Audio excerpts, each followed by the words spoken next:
DNA مساء الخير. شروط الترشح للانتخابات النيابية بلبنان بسيطة. قانونا بحق لكل لبناني أو لبنانية صار عمره 21 سنة أنه يكون ناخب أو مرشح إذا كان بيتمتع بحقوقه المدنية والسياسية وغير موجود في إحدى حالات عدم الأهلية المنصوص عليها بالقانون. من بين كل حالات عدم الأهلية للانتخاب أو الترشح ما في شيء بيرتبط بامتلاك المرشح حد أدنى محدد من الحس السليم من المنطق العام أو ما يسمى الكومن سنس. يعني إذا مرشح فائد لأي حد أدنى من المنطق العام هيدا ما بيمنعه من الترشح، ما بيمنعه أنه يصير نائب. غياب هالبند من القانون يلي بيحدد شروط الترشح سمح مثلا بآخر انتخابات لهالرجل أنه يصير نائب. الدكتور نبيل نقولة. النائب نبيل نقولة ما في خلاف معه حول الخيارات السياسية، ما في خلاف معه حول رؤية محددة للبنان، ما في خلاف معه حول أي لبنان يريد وأي لبنان أريد. هيدي تجي بمرحلة لاحقة إن شاء الله بنوصلها. الخلاف مع الدكتور نقولة هو حول المنطق العام، الكومن سنس، حول الصح البديهي والغلط البديهي. الخلاف مع النائب نقولة حول مسألة بغاية البساطة، مسؤولية لبنان وحكومة لبنان وأحزاب لبنان عن عناصر لبنانيين عم يروحوا يقاتلوا بسوريا. حول هالموضوع، حول مقتل قائد لحزب الله بسوريا هو علي حسين نصيف أبو عباس، واللي لحد هلأ ما في نفي من الحزب لهالخبر، كان في هالموقف للنائب نبيل نقولة. إذا واحد من حزب الله حابب يروح يقاتل بسوريا، أنا بدي له ليه عم تروح تقاتل بسوريا؟ يعني واحد بالحزب راح يحارب بسوريا، شو بدها تصير مسؤولية الحزب إذا كل شخص عن كل فرد؟ الدكتور نبيل نقولة يلي صار نائب بس لأنه ما في قانون بيحدد منسوب المنطق العام لقبول المرشحين، سأل الرأي العام اللبناني سؤالين بينتموا لفصيلة المنطق العام، الكومن سنس. فصيلة الأسئلة البديهية يلي ما لازم اثنين يختلفوا عليها. بيسأل نائب نقولة مثل ما سمعتوا إذا في عنصر بحزب الله حابب يقاتل بسوريا، أنا بدي أقول له ليه عم تقاتل بسوريا؟ أعوذ بالله. أرجوك ما تتهور بأسئلة ما إلك شغل فيها. حضرتك كنائب بالبرلمان اللبناني منك مسؤول عن تعرض سلامة اللبنانيين وأمن البلد للخطر نتيجة عناصر مسلحة لحزب الله حابة تقاتل بسوريا. طبعا النائب الأولى اعتبر أنه سؤاله مش عميق كفاية، فسأل سؤال تاني. إذا في عنصر من حزب الله عم يقاتل بسوريا بتصير مسؤولية الحزب؟ أبدا أبدا. شو هالحديث؟ مين معقول يقتنع أنه حزب مطيشر مثل حزب الله، حزب كل واحد فيه فاتح على حسابه، قادر يمسك المقاتلين يلي حابين يقاتلوا بسوريا؟ هيدي مسؤولية الحزب؟ بس الشيء اللي ما انتبه له النائب نقوله انه العناصر غير المنضبطة يلي حكي عنها انها عم تقاتل بسوريا من دون علم الحزب، هي العناصر يلي بصر حزب الله انه مش موجودة ضمن تركيبته اطلاقا. هيدا النقاش اندلع على خلفية جريمة اغتيال الرئيس الشهيد رفيق الحريري. كان موقف الحزب حاسم. بيقول عضو كتلة الوفاء للمقاومة النائب نوار الساحلي للان بي ان ب 23 تموز 2010، هو زميل النائب نقولة، بيقول له لا وجود عند حزب الله لرموز وعناصر غير منضبطة. زميل آخر للنائب نقولة هو النائب علي المقداد بحديث لصحيفة النهار الكويتية ب 27 تموز 2010 بيقول لا وجود في حزب الله لما يسمى عناصر غير منضبطة. يا ريت النائب نقولة بيسأل زملائه حول هالنقطة. بس الحقيقة النائب نقولة مش بس فائد الكومن سنس أو المنطق العام، حتى المنطق الخاص يلي عم يحكي فيه مش متناسق، حتى منطقه هو مش راكب على بعضه. اسمعوا تفسيره مثلا ليه حزب الله ممكن يشيع بجنازة مهيبة قائد عسكري فاتح على حسابه وعم بيقاتل بسوريا من دون علم قيادته.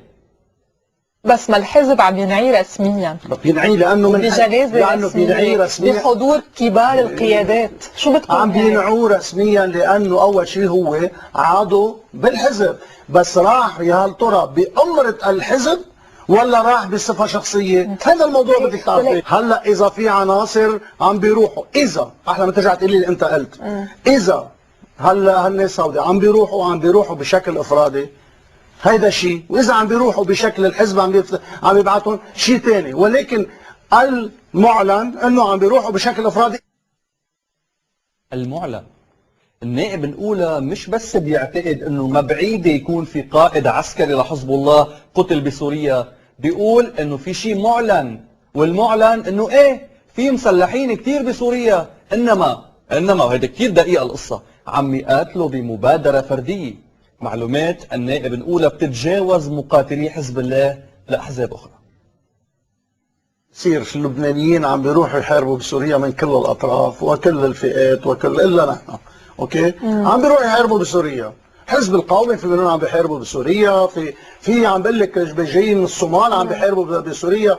طيب هلا نية معناتها هاو كمان صارت الحكومة اللبنانية كمان مسؤولة عن اللي عم بيروحوا.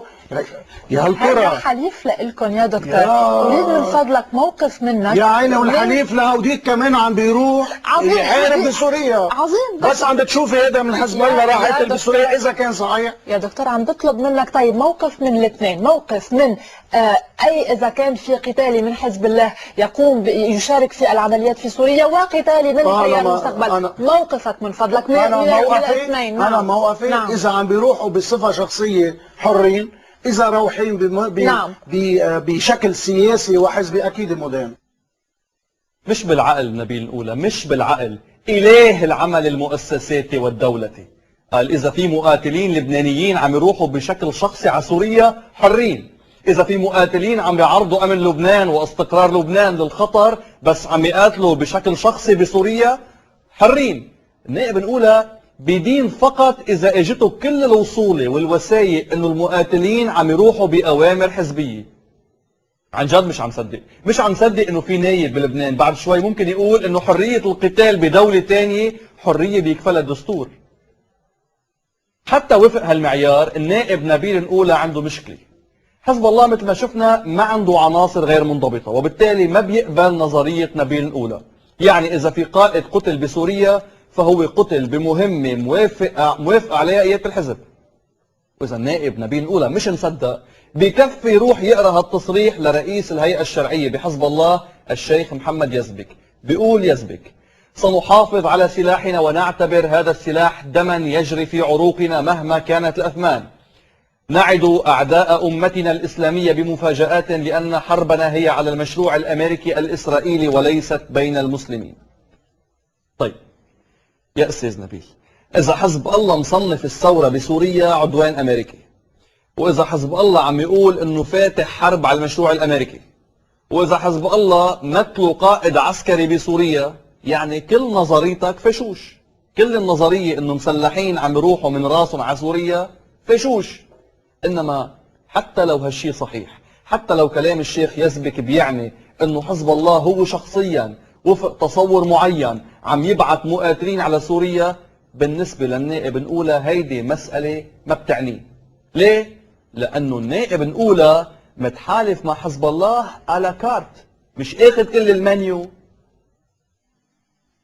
معرفتي بحزب الله كل ما يختص ببلد لبنان.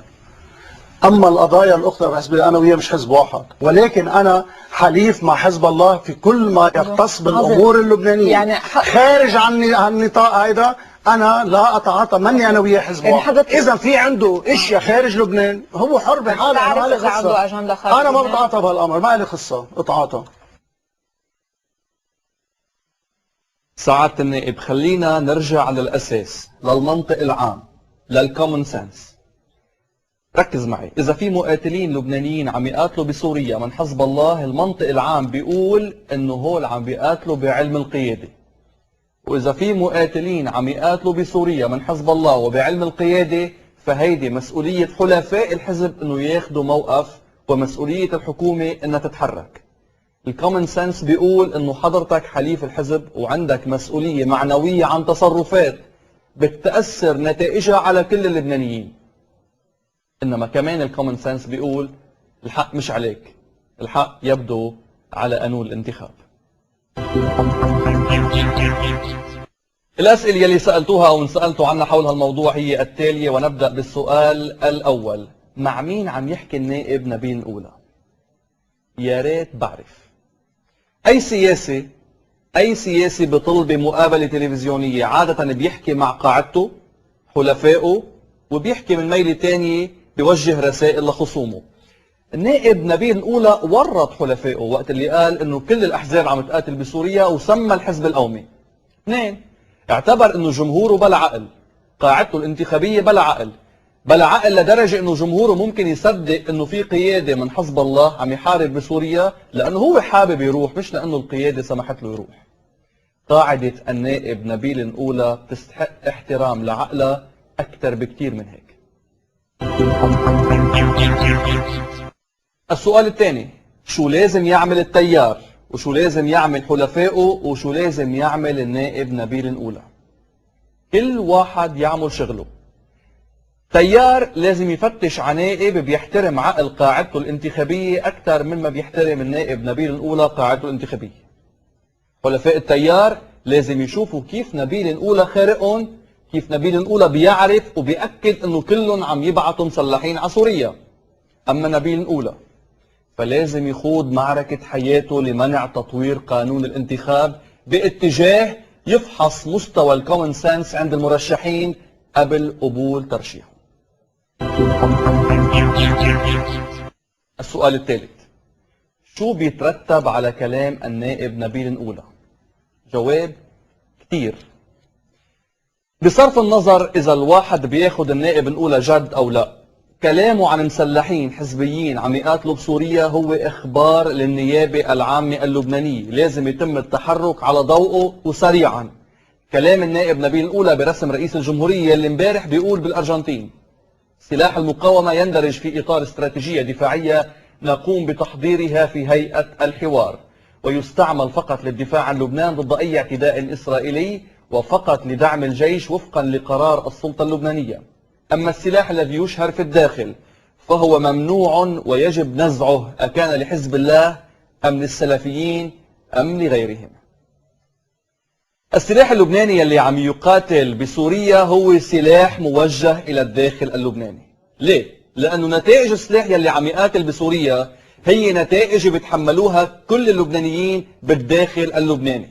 وبالتالي وفق اللي كشفه النائب نقولة ووفق موقف رئيس الجمهورية، موضوع المسلحين اللبنانيين بسوريا مسألة أكثر من جدية وأكثر من خطيرة. بالعودة للنائب نبيل نقولة في عندي نصيحة. قبل ما تتأكد سعادة النائب أنه قانون الانتخاب مش رح يتعدل، مش رح يشمل بالمرة المقبلة فحص الكومن سنس قبل قبول الترشيح، أنا مطرحك ما بغامر ولا بمقابلة إضافية. تصبحوا على خير.